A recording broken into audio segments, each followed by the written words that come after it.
What dominates us? What dominates us? What is life about? What are we all striving for? Are we looking for money or for sex or for love or for accomplishment, fame, knowledge? Are we looking to fill our bellies or are we looking to fulfill our souls? Are we out for comfort or for adventure, for security or for freedom? The answer, of course, is that we want all those things. We want everything. The sad part is that having more of one usually means having less of another. More bread means more work, but more work means less freedom. You can look for love on Match.com, you can look for knowledge on Wikipedia, but you can't do both at once. So what dominates us in this world filled with trade-offs is the need to choose, And some choices are more difficult than others. Sometimes the hardest choices are about when to stop. Do I need dinner? That's the easy choice. Do I need a third helping? That's the hard one. We face this kind of thing all the time, both as individuals and as a society. Do we need a fire department? That's the easy choice. Do we need a bigger fire department? That's the hard one. Even when something is obviously good, like fire protection or mole poblano, there's still such a thing as having too much. And even when something is obviously bad, like air or water pollution, there's still such a thing as having too little. The right amount of pollution is not zero. In a world with zero pollution, there would be no electric power, no modern architecture, no way for me or any of these other magnificent speakers to travel to Puebla. Some pollution is worth tolerating. The question is, how much? Or a better question is, do we currently have too much pollution or too little? Either is possible. Which do we have? The answer is not immediately obvious, but I think I know the answer. I think the world is overpolluted. I think we have too much pollution. And the reason I think that is because the people who decide how much to pollute are by and large not the same people who have to breathe the polluted air. When decision makers are shielded from the costs of their actions, we tend to get bad outcomes. They choose quantities that are appropriate for their own selfish goals, but inappropriate from a broader social point of view. That's a bedrock principle of economics. It's also, I think, easy to understand and easy to believe. So what I'd like to do in this talk is take that very conventional principle and apply it to some unconventional problems. Let's ask, for example, whether the world has too much or too little casual sex. Start with a thought experiment. Let's suppose that you are a very reckless, promiscuous person with a whole lot of and I should pause and say, when I say suppose you are a very reckless, promiscuous, I'm not looking at anybody in particular. This is a generic you I'm talking about. Suppose that you are this reckless, promiscuous person, you've had a lot of partners, you are more likely than average to be infected with something terrible. Every time you have sex, every time you have a new partner, there is a chance that you are passing on something terrible to that partner. Now, that does not prove that you should never have sex. It doesn't even prove that you have too many partners, because like pollution, the costs of sex have offsetting benefits. You might be spreading a lot of disease, but you might be spreading a lot of happiness too. Okay? It is not immediately obvious whether you have too many partners or too few, but I think I know the answer to that. I think you have too many partners. And the reason I think you have too many partners is because just like the polluter, you are shielded from the costs of your behavior. It's not you, it's your partner, not you, who is bearing the costs of your recklessness, of your promiscuity, and therefore you choose too much of it in accordance to the principle that we already learned. It's as if we're all fishing for partners in the same pool, and every time you jump into that pool, you're polluting it. If you showed some restraint, the world would be a safer and a happier place. Now, it's important to understand that if your past behavior were visible, if people could look at you and know how promiscuous you've been in the past, if there were, for example, a monitor embedded on your thigh that said, "This site has been accessed 357 times, then there would be no problem. Because then there would be an informed decision maker, namely your partner, who was fully aware of the risks and had decided that you were worth it. There's no reason for anybody to second guess that choice. When we have an informed decision maker bearing the costs, that's when we expect to get good outcomes. But that's not the case. What actually happens is your past is not visible, and as a result, the reckless find too many partners and they leave the world worse than they found it. That also, I think, is not hard to understand and not hard to believe. So let's look at the flip side of that same example. Let's suppose you are a very cautious person, a person who has had very few partners, a person who is particularly unlikely to be infected with anything terrible. Well, when you jump into that partner pool, you magically leave it less polluted than you found it. The person who goes home with you is going to have relatively safe sex tonight. They're getting even luckier than they realize. So instead of being shielded from the costs of your actions, you're being shielded from the benefits. And that probably means you have too few partners. Just as the polluters pollute too much, just as the reckless people jump into that partner pool too much, you are jumping into that partner pool too little because you're shielded from the benefits of your actions rather than the costs. If we could get you to take just a few more partners, the world could be a safer and a happier place. In fact, the world would be a safer and a happier place for two reasons, only one of which I've just mentioned, and the one I've mentioned is the less important one. I'll remind you what it is. The person who goes home with you tonight is going to have safer sex than they might otherwise have had. That's one thing. The other is a little more macabre, but also empirically considerably more important, and it's this. If you go out and pick up a new partner tonight, you might pick up somebody infected. And if you do, you might pick up a horrible disease. And if you do, you might go home, and you might get sick, and you might die. And as far as the rest of us are concerned, that's wonderful. Because when you die, the virus dies with you. If somebody's going to get sick tonight, I want it to be you and not promiscuous Pete, who otherwise would have passed it on to 20 other people before he died. Now, unfortunately, you're not going to be able to use that as a pickup line. You're not going to get very far in the bars saying, you should sleep with me because think how wonderful it would be if I infected you instead of somebody else. The whole point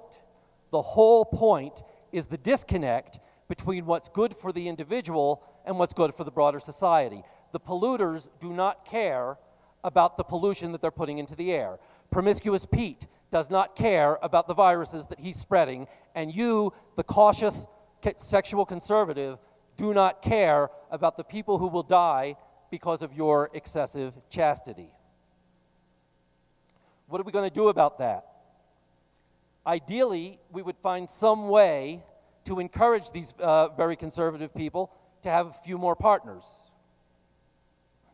I'm not sure how to do that, although I suspect that free condoms might be a small step in the right direction. If we could somehow manage that, two good things would happen. The world would have less disease and more fond memories. The costs of sex would go down and the benefits would go up. Now, to prove that the world would be a better place as a result of your loosening up a little bit, all I need is that one principle from economics, that when decision makers are shielded from the benefits of their actions, they choose quantities that are too small. That alone is enough to prove that we would make the world a better place in the sense of maximizing the excess of benefits over costs. For that, you don't need any numbers, you don't need any data, you don't need any empirical evidence. You can prove it with pure logic. But if you want to know exactly how the world would get better, then you do need to look at some numbers, and you need to look at those numbers through a lens that is informed both by some knowledge of economics, which is to say how people respond to incentives, and some knowledge of epidemiology, which is to say how viruses spread. As it happens, there's a professor at Harvard named Michael Kramer who knows a lot about both economics and epidemiology and about how to work with numbers.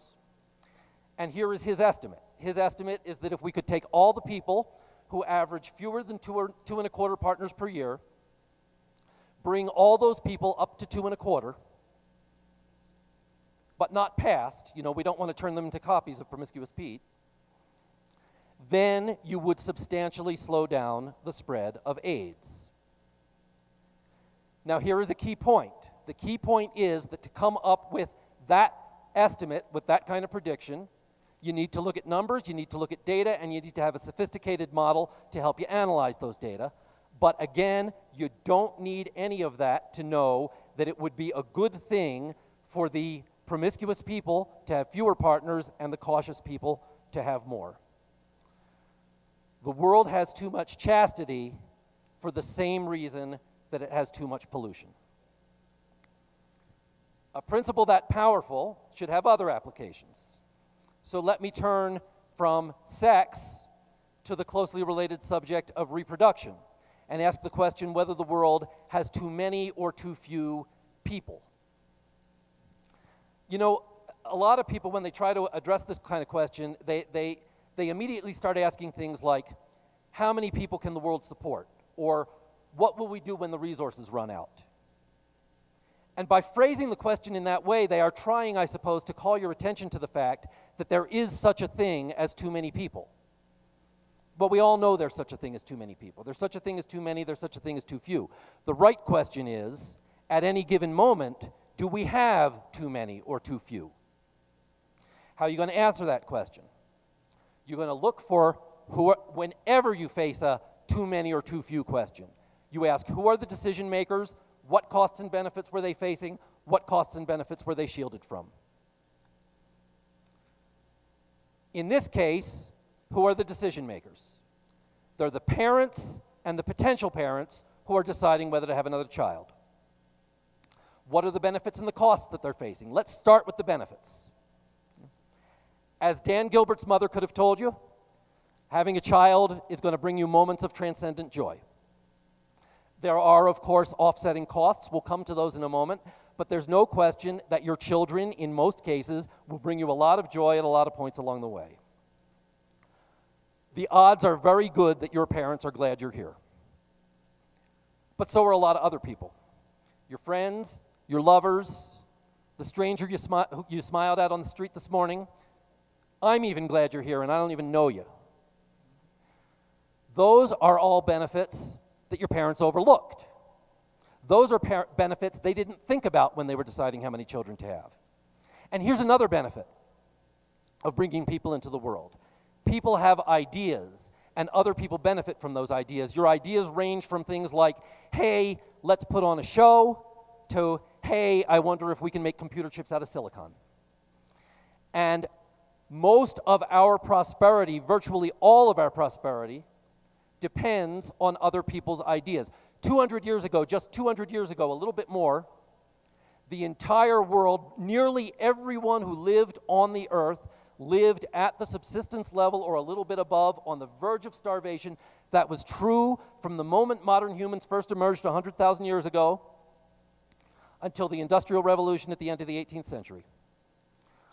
Since then, we've had an explosion of wealth fueled by an explosion of ideas, and every one of those ideas came from people.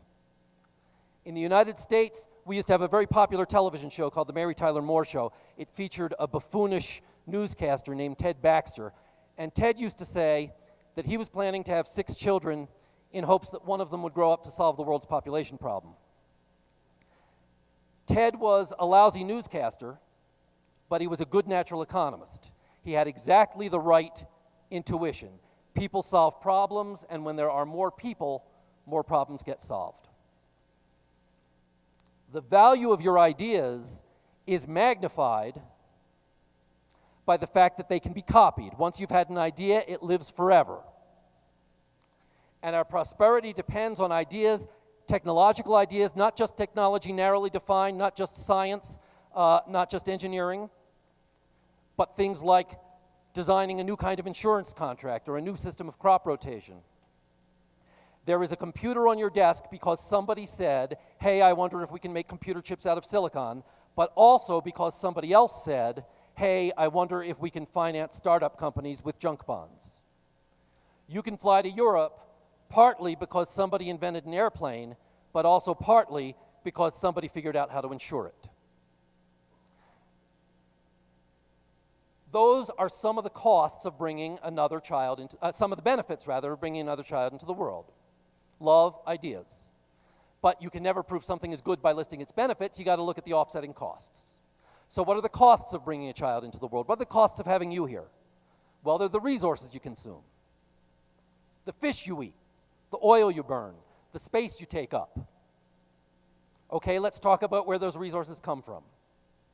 Some of them you create. You grow an ear of corn that wouldn't have been there if you hadn't been around. That's no cost to anybody. Some of them you trade for. You grow that corn, you trade it for a fish. That's no cost for anybody either. The guy who traded you the fish feels better off as a result.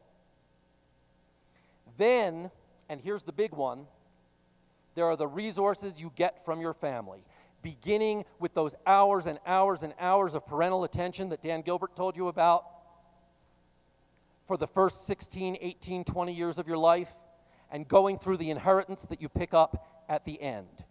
Those are enormous costs, but the interesting thing about those costs is that they are concentrated inside your family. You know, a lot of people get this wrong. They imagine that if I had not been born, there'd be a little bit more for everybody else. That's not true. If I had not been born, there would be a whole lot more for each of my sisters and no more for any of the rest of you. If you have an older brother, the day you were born was the worst day of that brother's life. You took half of all that valuable parental attention, you took half the inheritance, you took half of all those family resources, and here's the interesting thing, your family, your parents, who cared about that older brother, who knew he was going to pay that penalty, still, and who loved that brother, still thought you were worth it. And they thought you were worth it without even counting the benefits to other people that come through friendship, love, ideas. Well, from a broader social point of view, you must have been quite a bargain indeed, and the rest of us are entitled to wish that your parents had had a few more. I have one child, a daughter. I stopped after one because that was where I wanted to stop. It was a selfish choice. Somewhere in this world, there is a girl whose life has been permanently impoverished by my failure to father the son who would someday have swept her off her feet. And if I had cared as much about that other girl as I care about my own daughter, I would have had that son. I didn't. I didn't because I'm selfish. I understand selfishness. What I don't understand is encouraging other people to be selfish, which seems to be the entire point of organizations like Zero Population Growth. Have I completely solved the population problem for you here? Absolutely not. Some people grow up to be thieves. Some people grow up to be major polluters. Some people grow up to be conquering warriors. We're entitled to wish they hadn't been born. Now, there are not a lot of people who grow up to be thieves or major polluters or conquering warriors, so I am moderately confident that the world is underpopulated. But I'm not sure of that. I have not proved it. I have not completely solved this problem. What I do claim to have done is given you a framework for thinking about problems like this. Whenever there's a problem of too much or too little, does the world have too much or too little pollution? Does it have too much or too little casual sex? Too much or too little population? Do we work too much or too little? Do we save too much or too little? Do we spend too much or too little on anything from healthcare to cosmetics? How do you answer that question? You identify the decision makers, you ask what costs and benefits they were facing, and most importantly, you ask, among those costs and benefits, which ones were they shielded from? Because the ones they were taking into account were not warping their decision. It's only the ones they were shielded from that matter in determining whether you've got too much or too little. So you look for that, you look for what they were shielded from, and then you follow your logic wherever it leads you. Follow your logic wherever it leads you, and that's a moral that runs at large. It runs far beyond any examples I've given you here. You've heard many examples of it over the course of the weekend, and you'll hear more tomorrow. Follow your logic wherever it leads you. Sometimes logic will take you places where your common sense tells you not to go. When that happens, remember, that is the same common sense that keeps telling you the earth is flat. Thank you.